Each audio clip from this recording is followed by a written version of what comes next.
नमस्कार, मैं Baljeet Dhaka pinnacle coaching centre से आप सभी का स्वागत करता हूं और हम डिस्कस करते हैं अब कि आखिरी के कुछ दिनों में लगभग 15-20 दिन का टाइम बचा हुआ है, उसमें स्टूडेंट्स की क्या स्ट्रेटजी हो सकती है। ये प्रेजेंटेशन स्पेसिफिकली ज़्यादा ओरिएंटेशन है पिनेकल स्टूडेंट की तरफ है। जो स्टूडेंट जो इसको देख रहे हैं पिनेकल स्टूडेंट नहीं भी है तो भी वो इस्तेमाल कर सकते हैं इसका। अगर कोई उनको आइडिया मिलता है तो डेफिनेटली आइडिया लेने में कोई बुराई नहीं है।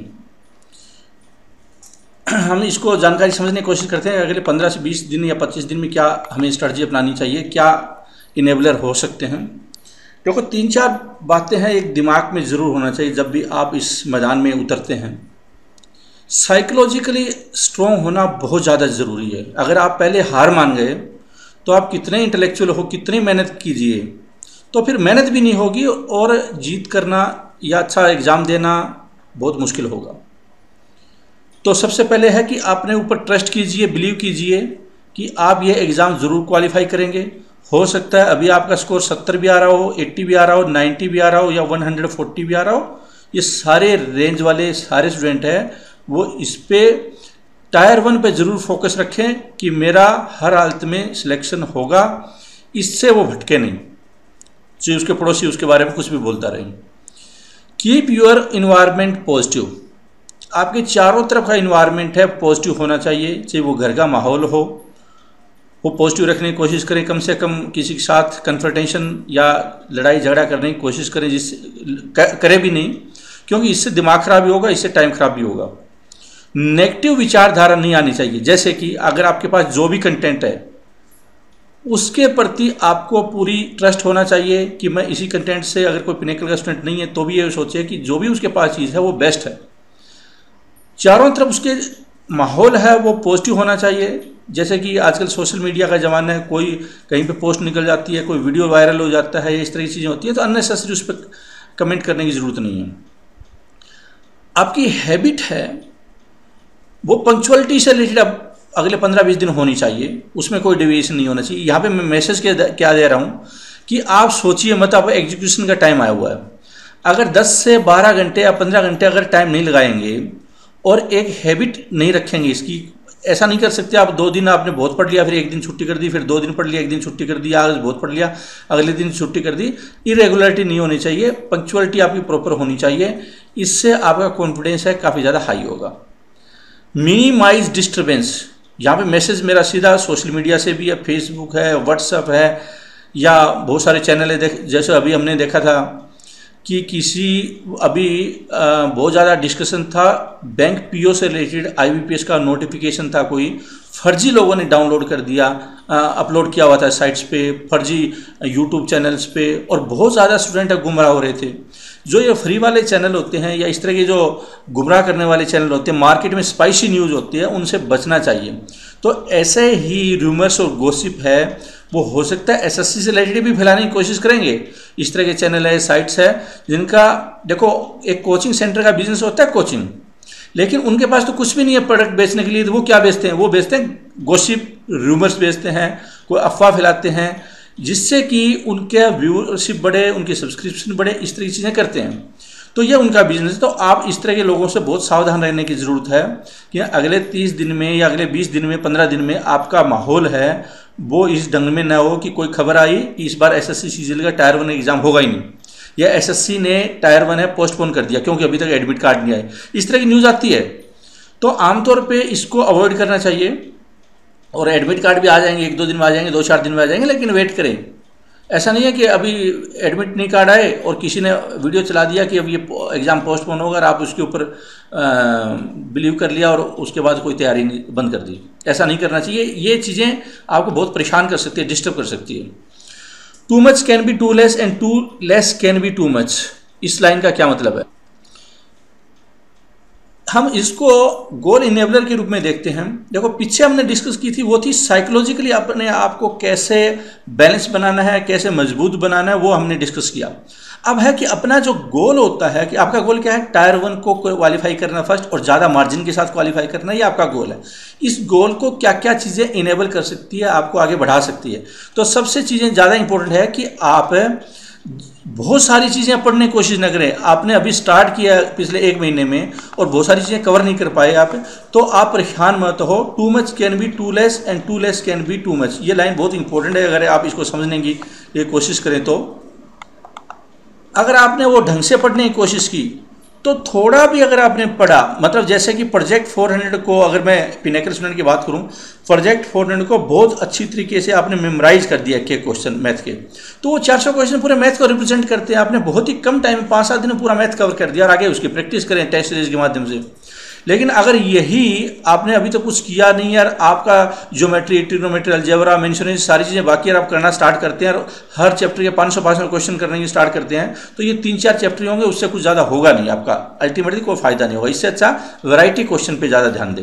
ऐसे ही बाकी चीज़ों के ऊपर मैं बोल रहा हूँ कि कोई भी सब्जेक्ट हो, अगर आपने कोई अभी तक ज़्यादा कवर चीज़ें नहीं की है तो वो चीज़ें ज़्यादा कवर करें जो वेटेज ज़्यादा रखती है। Cover which are not cover, ये उनके लिए है,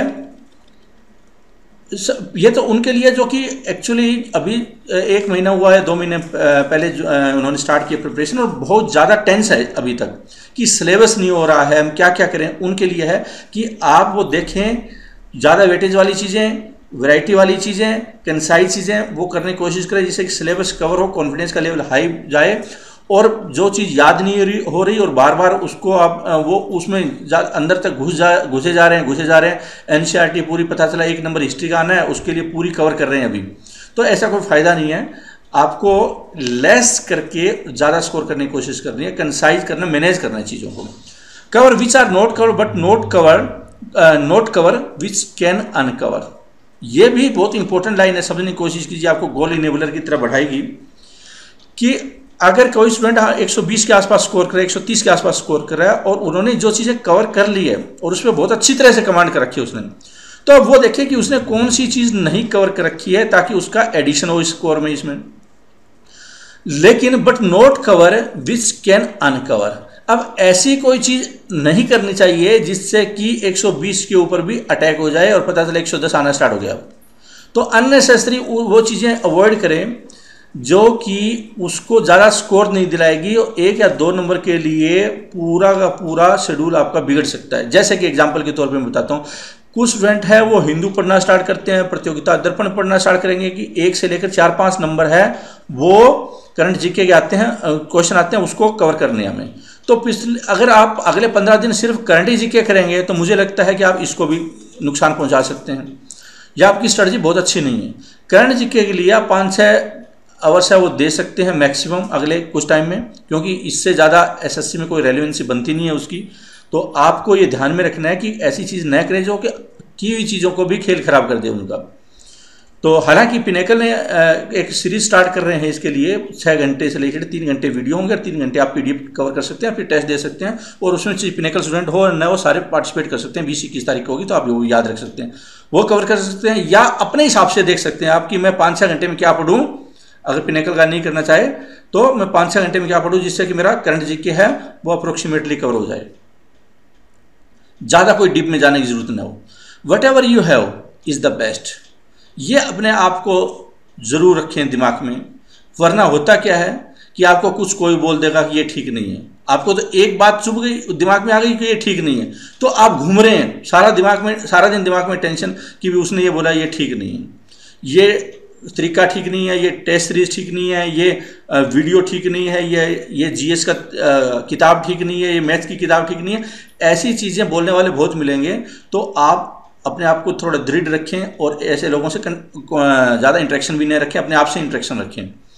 रिवीजन, प्रैक्टिस, मेमोराइजिंग, ये आपको जितना ज़्यादा रखेंगे, रिवाइज है, ये बेस्ट स्ट्रेटजी हो सकती है। क्योंकि एसएससी में बहुत सारे क्वेश्चन 20-25% क्वेश्चन है वो आप डायरेक्ट टिक करने वाले होते हैं, मतलब कि आपके जो किए हुए हैं वही आते हैं।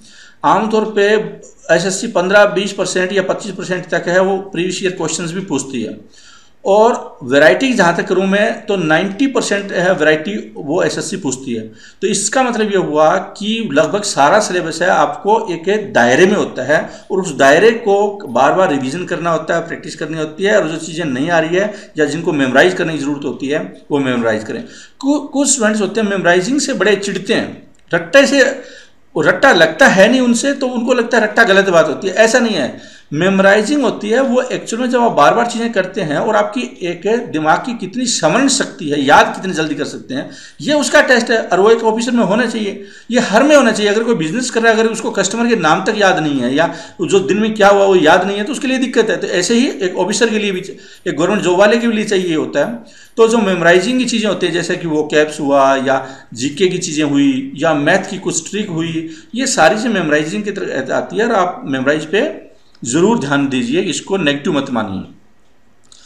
अब आता है, अब हमने किया था कि गोल इनेबलर कौन से थे कि जो आपको गोल तक पहुंचा सकते हैं, उन पे किन चीज़ों में फोकस रखना चाहिए। अब आता है प्रिपरेशन इनेबलर कि प्रिपरेशन में क्या क्या चीज़ें आपको हेल्प कर सकती है। तो एक तो देखो, टाइम इन्वेस्टमेंट आपका, कुछ स्टूडेंट बोलते हैं कि क्वालिटी मैटर करती है और वो क्या करते हैं, क्वांटिटी को बहाना समझ लेते हैं। मैं ये बोल रहा हूँ कि क्वालिटी और क्वांटिटी दोनों मैटर करती है। जब आप क्वालिटी 1 घंटे दे रहे हैं तो आप उम्मीद मत कीजिए कि 1 घंटे आपको बहुत ज़्यादा कोई रिजल्ट देने वाला है। जब क्वांटिटी साथ में होगी, मतलब 10 घंटे, 12 घंटे, 15 घंटे या जो भी आपके पास अवेलेबल टाइम है, उसका राइट ढंग से कैसे इस्तेमाल करते हैं, उसको बोलते हैं एफिशिएंसी। तो quantity plus quantity is equal to E, efficiency. और अगर आपको एफिशिएंसी बढ़ानी है तो कोई फैक्टर नीचे नहीं आना चाहिए, जितना भी आपके पास अवेलेबल पॉसिबल है। तो मुझे लगता है कि अगर 15 दिन, देखो 20 तारीख का आखिरी एग्जाम होगा, 20-22 के आसपास तक जा सकते हैं एग्जाम अगस्त में, और 3-4 तारीख 4 तारीख के आसपास हो सकता है स्टार्ट हो। तो 15-20 दिन एग्जाम चलेंगे, काफ़ी सेट होने वाले हैं। एक दिन में 3-3 शिफ्ट भी होगी, तो 15 दिन में अगर देखें तो 45 सेट भी हो जाएंगे, और हो सकता है कुछ का नंबर आखिर में आता है। तो 1 महीने का टाइम भी कईयों के पास हो चुका होगा। तो काफ़ी समय अभी बचा हुआ है। ऐसा मत समझिए कि टाइम बचा हुआ नहीं है, बहुत ज़्यादा अपने आप को कंसोलिडेट करने का टाइम है, कंसोलिडेट करने का बहुत ज़्यादा अपॉर्चुनिटी, इसको मिस मत कीजिए। मैथ से रिलेटेड बात करते हैं। देखो 25 क्वेश्चन में से 12-13 क्वेश्चन तो एडवांस मैथमेटिक्स के आते हैं, अलजेब्रा, मेनिसुरेशन, ट्रिग्नोमेट्री और ज्योमेट्री। ये आपकी जीत को या आपके सिलेक्शन को बहुत कुछ डिसाइड कर देंगे। कैसे डिसाइड करेंगे कि इनकी वेटेज बहुत ज़्यादा है और आपको इनके ऊपर कमांड है। बाकी जो मैथ होता है इतना मुश्किल नहीं होता, या वो जो बच्चे ये ठीक कर रहे होंगे आमतौर पे वो भी ठीक कर रहे होंगे, अर्थमेटिक कोई ज़्यादा मुश्किल क्वेश्चन होते नहीं है उसमें।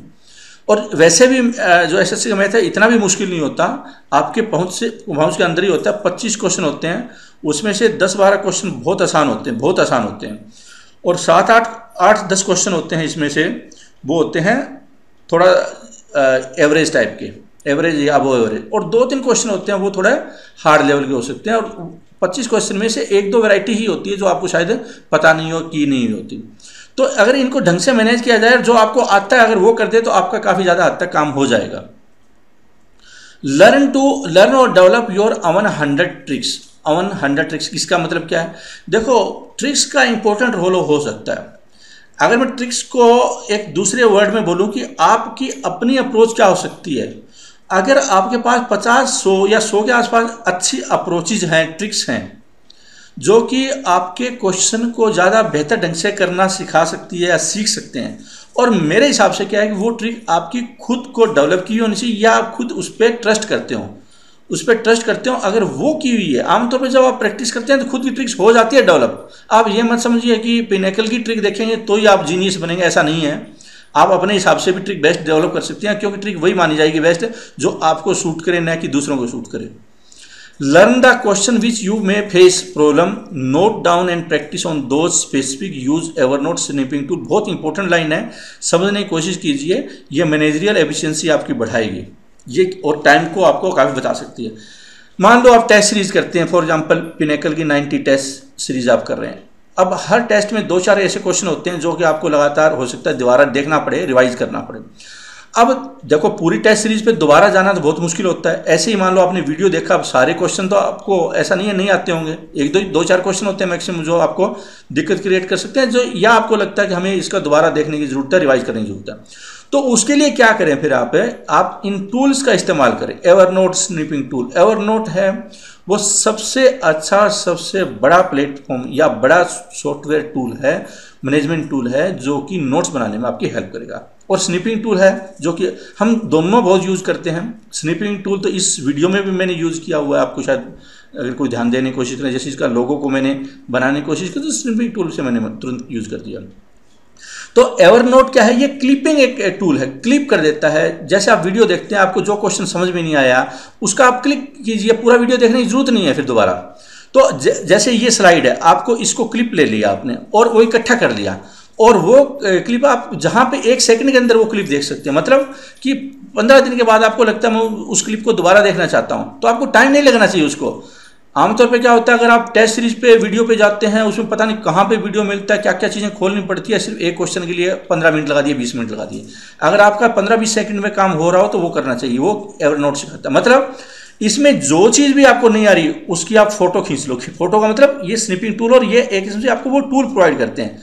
एक होता है आप इसका स्नैपशॉट लेते हैं, तो लेकिन वो एक बहुत ही रफ टाइप की चीज़ होती है, ये आपको ज़्यादा एफिशिएंसी प्रोवाइड करने वाली चीज़ें होती है, क्योंकि ये ऑनलाइन हो जाएगी। फिर एवरनोट ऑनलाइन मतलब आप मोबाइल से करना चाहते हैं, एक कंप्यूटर से करना चाहते हैं, दूसरे कंप्यूटर से करना चाहते हैं, साथ साथ चलती रहेगी आपके, और बहुत आसान होता है इनको यूज़ करना। तो इससे क्या होगा कि आपके नोट्स बन जाएंगे और बहुत ही कम टाइम में बनेंगे। अगर आप हाथ से लिखना स्टार्ट कर देते हैं नोट्स को तो बहुत टाइम लगता है, आपको कोई क्वेश्चन नहीं आया, आप उसको हाथ से लिख रहे हैं, फिर उसको सॉल्व कर रहे हैं, तो बहुत ही मुश्किल काम हो जाता है वो। और मुझे नहीं लगता कंप्यूटर डिजिटल टेक्नोलॉजी के ज़माने में ऐसी चीज़ों में फोकस करना चाहिए। आज से 2-3 साल पहले बात सोची जा सकती थी, लेकिन आज के टाइम में तो आपके पास टेक्नोलॉजी है, उसका यूज़ कीजिए। तो जो काम आप 1 घंटा में कर रहे थे वो 2-3 मिनट में कर देते हैं, तो ये काम वो कर रहे हैं। एवरनोट और स्निपिंग टूल्स आपका इस्तेमाल कीजिए, आपको ये डाउनलोड कीजिए, और ये होना चाहिए आपके पास अगर आप स्टूडेंट है तो। इससे क्या होगा, जैसे कोई ट्रिक का वीडियो देख रहे हैं, जो ट्रिक आपको आ रही है ठीक है, नहीं आ रही है ठीक है, उसका उसी पेज का आपने, चाहे वीडियो भी क्यों ना, उस पेज को आपने क्लिप किया और अपने जो एवरनोट है उसमें डाउनलोड कर, उसमें चिपका दिया। ऐसे करके आपकी सारी फोल्डर में या कॉपी जो भी आपने वहाँ पर नाम रखा उसमें आ जाएंगे, और आपका बहुत आसान हो जाएगा उसको रिवाइज करना। सिर्फ और सिर्फ आप बोल सकते हैं कि मान लो 90 की टेस्ट सीरीज, 90 टेस्ट होते हैं पिनेकल वाले में, तो एक टेस्ट में मैथ्स में अगर बात करूं मैं तो 25 के हिसाब से 2250 क्वेश्चन होंगे। अब 2250 में क्वेश्चन में से 1700-1800 तो कम से कम आपको आते ही मिलेंगे, बाकी बचे 400 के आसपास क्वेश्चन। अब 400 क्वेश्चन में थोड़े से कुछ ऐसे होंगे जो कि हो सकता है थोड़े मुश्किल हो।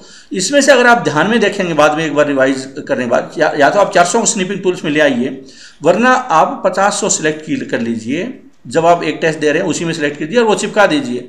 हालांकि वहाँ पे बुक मार्क का नोट है, लेकिन और कुछ स्टूडेंट का बोलना होता है सॉल्यूशन नहीं आता, तो सॉल्यूशन का भी अभी करवा दिया उसमें, लेकिन उसकी जरूरत नहीं पड़नी चाहिए आपको दूसरे टूल का यूज़ करना चाहिए। कि पूरा टेस्ट थोड़ी खोलोगे कोई एक बार देने के बाद में, तो पूरा टेस्ट न खोलें, और आप एवरनोट और स्निपिंग टूल्स की सहायता से टूल का यूज़ कीजिए। और ये 400 क्वेश्चन है या 200 क्वेश्चन है, आप बहुत कम टाइम में आप 3-4 घंटे में पूरा रिवाइज ही कर सकते हैं, वरना तो 2 टेस्ट भी रिवाइज नहीं होंगे आपके। और आपने 90 टेस्ट रिवाइज कर दिया, आपके सारा मैथमेटिक्स बहुत डिटेल में दिमाग में आ जाएगा, और आपका सिलेक्शन फिर उस दिशा में बढ़ेगा, ये गारंटी है। Give more weightage on higher scoring chapter if you are lacking behind much. अगर आप बहुत नए हैं, इसमें फ्रेशर हैं ज़्यादा, तो ज़्यादा वेटेज वाली चीज़ों को फोकस कर लीजिए। और ज़्यादा वेटेज वाले कौन से चैप्टर अभी बताए हुए मैंने, 7-8 चैप्टर है मैथमेटिक्स में, 20-25 चैप्टर होते हैं टोटल तो, लेकिन 7-8 चैप्टर है वो आपका 80-90% सिलेबस कवर कर देते हैं। और जो बचते हैं वो बहुत आसान से होते हैं, प्रैक्टिस करेंगे आप तो उसमें ही कवर हो जाएंगे। तो 7-8 चैप्टर कौन से होते हैं, ट्रिग्नोमेट्री, ज्योमेट्री, अलजेब्रा, मेंसुरेशन, और फिर आप कर लीजिए number system, discount, profit, work and time, time and distance, और एवरेज और परसेंटेज। इसके अलावा आपको कुछ ज़्यादा करने की जरूरत नहीं है। परसेंटेज भी आप कट कर सकते हैं, क्योंकि जो परसेंटेज आती है एग्जाम में वो ऐसा कोई ज़्यादा डिटेल में नहीं होती, तो इसलिए कि परसेंटेज का कोई आपको खाम आपके दिमाग में हवा क्रिएट कर रहा है, ये सिर्फ कुछ एक मार्केटिंग का ज़्यादा हिस्सा हो जाता है, इतनी ज़रूरत नहीं है इसकी। Same for reasoning as above. जैसे मैंने आपको बताया, इसकी अप्रोच, अब रीजनिंग की अप्रोच भी वैसे रख सकते हैं आप। वैरायटी क्वेश्चन उसमें भी सिलेक्ट कर सकते हैं, वरना रीजनिंग की बेस्ट तो है कि आप एक बार थोड़ा सिलेबस कवर कीजिए। अगर पिनेकल के स्टूडेंट हैं तो आपको क्या है कि सारे एक बार वीडियो देख लीजिए, एक दिन में ही देख सकते हैं सारे वीडियो। और उसके बाद क्या है, अगर आप नए हैं, पुराने हैं तो देख रखे होंगे आपने, उसके बाद सीधा टेस्ट पे आइए। और टेस्ट में क्या है, ये टेस्ट करना ही आपको ज़्यादा से ज़्यादा रिजल्ट देगा। क्यों देगा, क्योंकि स्पेशली कुछ क्लासिफिकेशन, एनालॉजी या फिर सीरीज, इस तरह क्वेश्चन होते हैं, डायरेक्ट भी आते हैं। और आमतौर पर क्या होता है, उनका इंग्लिश के साथ भी लेना देना होता है, कि आपको इंग्लिश के वर्ड का मीनिंग पता नहीं है, तो उसमें क्लासिफिकेशन में भी आपका रिजल्ट अच्छा आने की संभावना कम होगी। तो जितना ज़्यादा करेंगे रिजल्ट उसी दिशा में बढ़ेगा आपका। इन दोनों सब्जेक्ट को मिलाकर मैथ और रीजनिंग को ये 100 मार्क्स के होंगे, 50 क्वेश्चन आएंगे, 25-25, तो आपको 90 प्लस स्कोर इसमें करना चाहिए। यह आपका मेन है। अगर 85 से नीचे आ रहा है स्कोर तो आपके लिए डेंजरस सिचुएशन हो जाएगी। फिर इंग्लिश में और जीके में रिकवर करना थोड़ा मुश्किल होता जाएगा। और आपका 70 से नीचे आ रहा है तो रिकवर करना बहुत ही मुश्किल होगा, अनलेस और अनटिल आप है जीके और इंग्लिश दोनों में जीनियस ना हो। आमतौर पे एसएससी सीजीएल में 4 सब्जेक्ट होते हैं, मैथमेटिक्स और इंग्लिश है 83.33%, टायर 1 और टायर 2 में दोनों में कंट्रीब्यूट करता है। तो इन दोनों सब्जेक्ट में, मैथ और इंग्लिश में से कम एक सब्जेक्ट आपका बहुत ही अच्छा होना चाहिए। अगर आपका एक सब्जेक्ट बहुत अच्छा होना चाहिए और दूसरा सब्जेक्ट है अबव एवरेज होना चाहिए, अगर आपको वास्तव में जॉब चाहिए तो ये चीज़ आपको दिमाग में रख लें। और जिसका मैथ अच्छा होता है इस बात की काफ़ी ज़्यादा संभावना बढ़ जाती है, उसकी रीजनिंग भी आमतौर पर अच्छी होती है।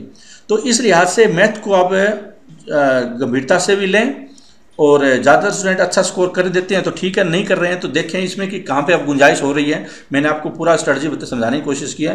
प्रोजेक्ट 400 पिनेकल के वो आपको काफ़ी ज़्यादा रोल अदा कर सकते हैं अगर आप कम टाइम में करना चाहते हैं। और उसके बाद टेस्ट सीरीज, बाकी आप अपने हिसाब से भी प्रोजेक्ट 400 अपना बना सकते हैं। आपको कौन से ऐसे क्वेश्चन लगते हैं जो वैरायटी क्वेश्चन है तो आप वो भी कर सकते हैं। फिर है, जैसे मैंने बताया कि एवरनोट, ये वाला लोगो होगा जो आपको गूगल में जाएंगे, एवरनोट आप क्लिक करेंगे और डाउनलोड कर लेंगे और फिर ये आएगा। इस तरह से कोई भी चीज़ क्लिक आप करते जाएंगे। और मैंने स्निपिंग टूल्स का इस्तेमाल बताया था जिक्र, तो आप जैसे ही आपके कंप्यूटर में मिलेगा स्निपिंग टूल, तो आप यहाँ पे इस तरह का लोगो मिलेगा। आप स्टार्ट में जाकर और देखेंगे जहाँ भी आपके टूल्स हैं तो आप सर्च कर सकते हैं अपने कंप्यूटर में। जैसे ही सर्च किया तो ऐसे मिल जाएगा आपको, वरना आप गूगल में जाकर देखिए कि स्निपिंग टूल्स कैसे देखते हैं। फिर आता है इंग्लिश। इंग्लिश का जहाँ तक सवाल है, देखो ग्रामर रूल है, जैसे अभी थोड़ी देर पहले मैंने बताया था 83.33%, 600 में से 500 नंबर तो मैथ और रीजनिंग इंग्लिश के होते हैं, 200 नंबर और 200 नंबर 400 नंबर तो मेंस में होते हैं, और 100 नंबर इनके होते हैं, वो होते हैं टायर 1 में। तो 500 नंबर हो गए 600 में से, तो इनको इग्नोर नहीं कर सकते। इसलिए ग्रामर रूल्स का बहुत अच्छी तरीके से आना बहुत ज़्यादा ज़रूरी है। बेसिक बगैर आपको प्रेजेंट इंडेफिनिट में एस या ईएस कहाँ लगता है वो पता नहीं है, तो मुझे लगता नहीं है कि आप इंग्लिश को करने का फिर आगे फ़ायदा है, क्योंकि सिलेक्शन तो होना नहीं, आप वैसे दुखी हो रहे हैं। तो ये ज़रूर करें, अब भी टाइम है, आप कर सकते हैं, 2-3 दिन में सारी चीज़ें हो जाएगी, ऐसा कुछ नहीं है। अगर आप पिनेकल स्टूडेंट हैं तो सारी वीडियो देखेंगे तो मुझे लगता है कि आप बहुत कम टाइम में इसको कवर कर पाएंगे। और जो चीज़ आपको समझ में नहीं आ रही, तुरंत स्निपिंग टूल या एवरनोट का सहायता लेकर उसको अलग कर दें और नोट्स बना लें उसके। तो इससे क्या होगा कि आपका 10%, या नीचे लिखा हुआ है मैंने, जो टोटल कंटेंट होगा ना, टोटल कंटेंट का आप 10% ऐसा होगा जो आपको परेशान कर रहा होगा या आपको फोकस करने की ज़्यादा ज़रूरत है। तो 10% ज़्यादा नहीं होता। अगर मान लो एग्जाम्पल के तौर पे अगर 1000 पेज पहले किसी चीज़ के थे, अब 100 पेज हुए, और 100 पेज में जब दोबारा इसको एक और रिवाइज करेंगे तो 50 पेज के आसपास आ जाएंगे, तो बहुत आपका आसान हो जाएगा। लेकिन आप इसको इग्नोर न करें। ज़्यादातर स्टूडेंट इसकी सबसे बड़ी प्रॉब्लम होता है कि इग्नोर करते हैं, वो चाहते हैं कि आसान चीज़ें हो जाए हमारे लिए, इंग्लिश आ जाए लेकिन बेसिक न करना पड़े और मेहनत न करनी पड़े। ऐसा कभी नहीं होगा। Which are still creating problem, use Evernote snipping tools to concentrate on relevant specific for you। जो आपको नहीं आ रहा है उसके ऊपर ज़्यादा फिर आप फोकस कर सकते हैं और स्किप करते जाएं, तो इससे क्या होगा, आप बहुत जल्दी रिवाइज कर सकते हैं। vocab speed, go through, underline the or mark to those creating problem।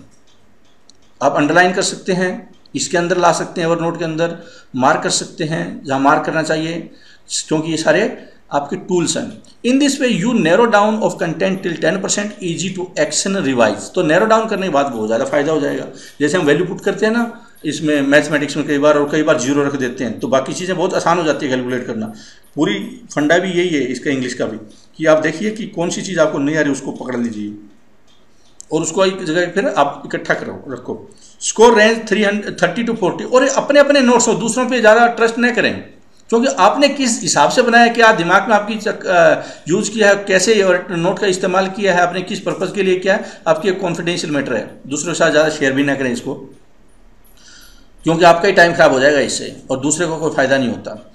Score range, जो आपका स्कोर है रेंज, अगर मैं वहाँ पे हमने मैथ और इंग्लिश की बात की थी, दोनों में पूरे नंबर आने की पूरी संभावना थी, लेकिन 90% से अब हमने बताया था। और एक चीज़ यहाँ पे भी जिक्र किया था कितना टाइम लगना चाहिए, वो मैं दोबारा भी बता देता हूँ कि मैथ में 24 मिनट से लेकर 32 मिनट है आपके 1 घंटे में आप एग्ज़ाम में स्पेंड कर सकते हैं। अगर इस रेंज से आप ज़्यादा बाहर जा रहे हैं तो इसका मतलब प्रॉब्लम है। आइडियली आपका 28-30 मिनट में हो जाना चाहिए। बीच की चीज़ को आप आइडियल मान सकते हैं कंडीशन। ऐसे ही रीजनिंग की बात करें यहाँ पे, तो इस रेंज में रहने की कोशिश करें और आइडियली फिर आप 13 मिनट के आसपास या 14 मिनट के आसपास वो ले आएँ कि 25 क्वेश्चन इतनी देर में होनी चाहिए। आप जब टेस्ट सीरीज कर रहे होंगे तो वहाँ पे टाइम भी आ रहा होगा कि आप पर्टिकुलर सब्जेक्ट कितने टाइम में कर रहे हैं, उसके ऊपर भी फोकस रखें। ऐसा इंग्लिश में देखने की कोशिश करें कि 30 से 40 का आपका रेंज होनी चाहिए स्कोर की। अगर 30 से नीचे आ रहा है, फॉर एग्जाम्पल 20 आ रहा है, तो फिर क्या है, टायर 1 तो क्वालिफाई हो जाएगा आपका, लेकिन टायर 2 में दिक्कत आएगी। और आप देखिए कि ये स्कोर कहाँ पे कैसे इंप्रूव हो सकता है 10 नंबर का कम से कम। तो मैंने आपको अभी पीछे स्ट्रेटजी बनाई, कंसंट्रेट कीजिए, नैरो डाउन अप्रोच रखिए तो आपका ठीक होगा। टाइम रेंज है, इसमें ज़्यादा टाइम नहीं लगेगा। इंग्लिश में या तो आता होगा या नहीं आता होगा, फैसला तुरंत हो जाता है। मैथ की तरह नहीं है कि कोई क्वेश्चन नहीं आया, अटक गए तो लंबा खींचेगा। तो इस रेंज में रहने की कोशिश कीजिए। 10 मिनट में अगर हो जाता है तो ठीक है, आप आइडियल सिचुएशन की तरफ जा रहे हैं। अब आता है जीके, जो कि आपको एक काफ़ी ज़्यादा टेंस सिचुएशन दे रहा होगा, क्योंकि वास्ट बहुत होता है, इसकी कोई लिमिट नहीं होती। और बच्चे 5 नंबर से लेकर 45 नंबर तक करते हैं जिनका फाइनल सिलेक्शन होता है। तो आज से 2-3 साल पहले तो कुछ बच्चे हैं वो जीके को छोड़कर भी चले जाते थे तो भी सिलेक्शन हो जाता था और वो अच्छी जगह पे सिलेक्शन हो जाता था। लेकिन आज के टाइम में क्या है कि आपको 25 के आसपास तो क्रॉस होना ही चाहिए। और अगर आप ज़्यादा 40 के आसपास या +40 का टारगेट रख लेते हैं और आप इस पर फोकस भी करते हैं, तो इससे क्या होता है, अगर कोई भी टायर 1 टायर 2 में कोई आपके साथ अप्रिय घटना, मतलब कि कोई जैसे कोई मैथ के क्वेश्चन में अटक गए या कोई ऐसी चीज़ आ जाती है, कंप्यूटर ठीक नहीं चला आपका एग्जाम सेंटर में, तो आप ऐसी चीज़ निपटने के लिए आपके पास थोड़ा वेटेज मिल जाएगा, आपके पास क्वेश्चन मिल जाएगा, आपके पास फ्लेक्सिबिलिटी मिल जाएगी अगर आप इस स्कोर को 10-15 नंबर आगे खींच पाए तो go through your under control subject. इसका मतलब क्या है कि अगर आप साइंस स्टूडेंट है, इंजीनियरिंग स्टूडेंट है, तो आपको केमिस्ट्री है, फिजिक्स है, इस तरह के सब्जेक्ट आते होंगे, उसके ऊपर और उनकी वेटेज भी ठीक होती है, उनके ऊपर फोकस कर लीजिए। अगर आप हिस्ट्री स्टूडेंट है तो हिस्ट्री के ऊपर भी आप कमांड रखिए। मतलब आप अपने सब्जेक्ट के नंबर तो ना कटवाएं कम से कम, इससे ये आपको आसान भी कवर करना होगा। इसको कवर करना आपका आसान भी होता है, क्यों, आपका अपना ही सब्जेक्ट है, सिर्फ एक बार गो थ्रू होना होता है और उसको में ज़्यादा कोई टाइम लगता नहीं। Whatever content you have, fix a plan and execute for next 15 days। एक इंपॉर्टेंट है कि आपके खुद के प्लान होने चाहिए। अब आप 15 दिन में या 20 दिन में 25 दिन में जो आपके पास टाइम बचा हुआ है, 1-2 दिन के बाद एडमिट कार्ड आएगा तो एग्जैक्ट पता भी चल जाएगा कितना दिन आपका बचा हुआ है। उसमें से देखिए कि आप कितना टाइम जीके का निकालना चाहते हैं। हर स्टूडेंट का अपना अपना टाइम हो सकता है कि जीके के लिए मैं कितना दूं। मान लो कोई स्टूडेंट देता है 80 आवर्स कि मैं 80 आवर्स दे सकता हूं, या मैं क्योंकि 150+ तो बचे हुए हैं, कोई बोलता है मैं 40 आवर दे सकता हूँ। अब आप 40 आवर्स की प्लानिंग देख लीजिए कि आप 40 आवर्स में क्या क्या चीज़ कर सकते हैं, तो आप उसके ऊपर स्टिक रहने की कोशिश कीजिए और उसके ऊपर डिसिप्लिन क्रिएट कीजिए, आपको काफ़ी ज़्यादा फायदा होगा। क्योंकि आपने, और इसके बाद क्या है, आप हिलिए मत, दूसरे दुनिया भर के आपको गाइड करेंगे, उसकी आप गाइडेंस लेने की जरूरत नहीं है, क्योंकि बेस्ट गाइडेंस आप खुद ही अपने आप को देंगे। If can catch fast you can set video speed twice. कई बार क्वेश्चन ये आता है, और ये सभी मैथ, रीजनिंग, इंग्लिश के में आता है कि वीडियो टाइम वेस्ट भी कर देते हैं, क्यों, बहुत सारी चीज़ें आपको आती है और ज़बरदस्ती देखना पड़ जाता है। तो इसके लिए क्या करें आप, एक तो मैंने स्ट्रीमिंग टूल और एवरनोट का इस्तेमाल बताया था आपको कैसे इसका यूज़ कर सकते हैं। तीसरा क्या है, आप ये इसका इस्तेमाल कीजिए कि जो सेटिंग होती है, हर वीडियो के राइट साइड में नीचे सेटिंग का बटन होता है और उसमें स्पीड होती है सेट करना। जैसे उसमें रिजोल्यूशन होता है वैसे स्पीड होती है। आप 1 पे करना चाहते हैं, 1.5 करना चाहते हैं, 2 पे करना चाहते हैं, इस तरह की स्पीड होती है। तो आप हाईएस्ट पे रखने की कोशिश कीजिए या उन्हीं पे लो कीजिए जो आपको आ रही है, जो नहीं आती। अब जब नहीं आती उनकी स्पीड कम कर लीजिए। इससे क्या होगा, अगर कोई वीडियो 30 मिनट का, आप 10 मिनट में उसको फारिग कर देंगे। तो अगर आप मान लो जीके के वीडियो देख रहे हैं और आप मान लो केमिस्ट्री के देख रहे हैं या फिजिक्स के देख रहे हैं, तो आप क्या करेंगे, और मान लो टोटल है आपके 10 घंटे या 12 घंटे में सिलेबस खत्म हो रहा है, तो आप क्या 5 घंटे में कैसे खत्म कर सकते हैं उसको, अगर आपका थोड़ी कमांड भी है तो आप क्या स्पीड को डबल कर दीजिए या 1.5 कीजिए और आप फटाफट कवर कीजिए। तो इससे क्या है कि आपकी स्पीड फास्ट स्पीड में हो जाएगा, और क्योंकि आप साथ साथ सुन भी रहे हैं तो चीज़ें याद भी हो रही है आपको। क्योंकि कई बार क्या होता है, पढ़ने में याद नहीं होती, वीडियो से याद हो जाती है। तो वीडियो का ये एडिड एडवांटेज होता है, लर्निंग बढ़ती है, मेमोरी बढ़ती है। मेमोरी की बात भी मैंने की कि मेमोराइजिंग एक अच्छी हैबिट होती है, इसको इग्नोर मत कीजिए। तो वीडियो आपको इसमें हेल्प करेगा और उसकी स्पीड को तेज़ कर सकते हैं। और एवरनोट उसका सहायता लेकर जो चीज़ नहीं आ रही उसको अलग कर सकते हैं। If you are Pinnacle student 3-4 days regress videos, अगर आप पिनेकल स्टूडेंट है तो आप 3-4 दिन बहुत ही तेज़ गति से सारे वीडियो देख सकते हैं और ख़त्म हो जाएंगे सारे जीके के बहुत सारे वीडियो हैं, पूरा सिलेबस कवर हो सकता है। क्योंकि जब आप वीडियो देखेंगे तो क्या वो उसके फोकस भी करेंगे, डिटेल में भी, अब फोकस भी होगा और आपको याद भी साथ साथ होता जाएगा। तो तो उसके बाद जब आप क्वेश्चन करेंगे तो वो क्वेश्चन आपको आसान लगेंगे, क्योंकि आपका कॉन्सेप्ट क्लियर है। वरना आप सीधा क्वेश्चन में जाते हैं तो होता है कि आपको पता नहीं है राष्ट्रपति का इलेक्शन होता कैसे है, और ज़बरदस्ती आपको चीज़ें रटनी पड़ रही है, तो उसमें थोड़ा सा टाइम ज़्यादा लगता है। वो टाइम आप यहाँ से कॉन्सेप्ट बेटर करके, और फिर वो टाइम आपको कम लगेगा MCQ करने में। स्कोर रेंज 20 से 45 आप रखें। आज के ज़माने में ये कम संभावना होती है कि 10-15 स्कोर से आप कोई जीत पाएंगे, कोई सिलेक्शन ले पाएंगे, लेकिन फिर भी अगर आपका मैथ बहुत अच्छा है, इंग्लिश बहुत अच्छी है, रीजनिंग बहुत अच्छी है, और फिर आप 5-7 नंबर करते हैं तो आपका संभावना बन सकती है। और लेकिन रिस्क हमेशा रहता है। तो अपने स्ट्रेटजी को देखिए कहाँ पे आप करना चाहते हैं, या जीके पे टाइम आपके पास नहीं है देने के लिए, वो भी है, कोई बुरी स्ट्रेटजी नहीं है। अगर आप अपने आप पे श्योर है कि मैं बाकी चीज़ों में अच्छा स्कोर कर दूंगा, तो अपनी स्ट्रेटजी हो सकती है वो। 6 से 12 मिनट है, इसमें टाइम नहीं लगेगा जीके में, या तो आपको आता होगा या नहीं आता होगा। हालांकि ये अलग बात है, कई बार डिफिकल्ट क्वेश्चन आ जाते हैं, कई बार जीके आपका टाइम खराब कर सकता है और आपकी पूरा टेस्ट की लेंथ और लाइन को बिगाड़ सकता है और नुकसान पहुंचा सकता है। जैसे हमने 2014 में पेपर्स में देखे, बच्चे बहुत ज़्यादा लड़खड़ा गए थे कि जीके भी मुश्किल, कुछ 1-2 मैथ के क्वेश्चन भी मुश्किल, या फ्रेमिंग क्वेश्चन की इस ढंग से कि आपको वो ट्रैप में ला सकते थे। तो वो कैसे टेस्ट सीरीज़ का बेस्ट इस्तेमाल कर सकते हैं, कैसे टेस्ट सीरीज़ को अटैम्प्ट करनी चाहिए, और कितना आपकी अप्रोच हो सकती है, कितने टेस्ट करने चाहिए, ये सारी जानकारी हम एक वीडियो अलग से बनाएंगे टेस्ट सीरीज़ के ऊपर। टेस्ट सीरीज अप्रोच से लेकर उसके ऊपर देखेंगे। इस वीडियो में हमने ये डिस्कस किया मैथ, रीजनिंग, इंग्लिश के ऊपर क्या क्या आपके इनेबलर हो सकते हैं, प्रिपरेशन इनेबलर हो सकते हैं, गोल इनेबलर क्या हो सकते हैं, और आपको साइकोलॉजिकली किस तरह से अपने आप को फिट रखना है और अफवाहों से कैसे बचना है। मैं उम्मीद करता हूं कि इन सारी चीज़ों पर ध्यान देंगे तो आपको एक अच्छे रिजल्ट की तरफ बढ़ेंगे। Thank you very much for watching this presentation. All the best.